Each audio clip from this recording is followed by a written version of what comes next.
I wanted, first of all, to commend you, Admiral Greenert. As I understand, I got a report from the Military Times that you were in Mayport last week, or recently, apparently, and was asked a question about our naval bases worldwide, and in particular, another BRAC round. And as I understand it, you're quoted as saying, people ask me about BRAC, do you have the need? And you said, do you see a need for BRAC? And I say, no, I don't.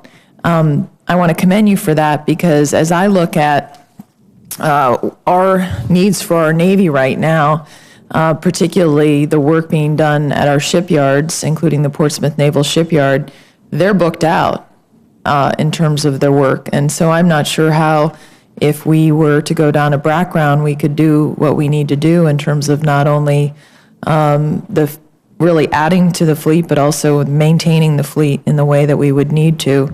I wanted to ask you the issue that I'm very concerned about as we look at the overall posture of our attack submarine fleet.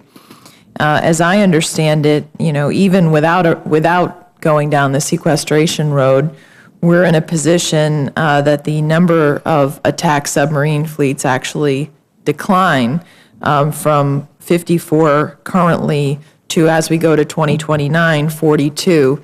And so when we think, obviously, sequestration is I imagine, even worse. And in fact, I would like to hear what you would say about the size of the fleet then. But in addition to that, just even looking at where we are, I'm concerned that with the 2 replacements of Virginia-class submarines, we aren't going to be able to meet all our needs in the Asia-Pacific region and other areas around the world. Can you comment on that? Yeah, sure, Senator. I was under the ice last weekend with Senator King on a Virginia-class submarine, the New Mexico, and it reminded me that we do own the undersea domain. We can go anywhere in the world with these things. Right. And they are absolutely valuable. But to your point, the Asia-Pacific will remain our priority. So I would say other regions of the world may have to take a back seat to that, but that still won't fulfill Admiral Locklear's requirement. He needs about I think it's 10-ish or whatever. We get about 70% of what he can do. If we are under the Budget Control Act of caps and we are sequestered, back of this little chart that shows you, I don't see how we can sustain 2 Virginia-class a year, and that's tough. Breaks my heart to lose the Miami, and I thank you for doing all that you could to help us, maintain that. But these Each's really hurt. Yeah, no, that broke our hearts too, and we were hoping to obviously put the investment back into the Miami. And I think that as we go forward, that this is an issue I know that Senator King is concerned about as well.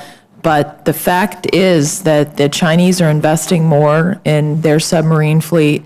And do you think we can take for granted our supremacy underneath the seas that's so important to the protection of our country, but also of our allies?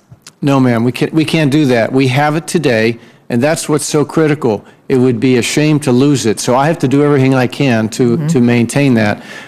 Under the Budget Control Act caps, that's going to be very difficult, and it's more than subs, as you know. It's a network under there. It involves the P-8A, and involves unmanned underwater vehicles, right, and fixed systems.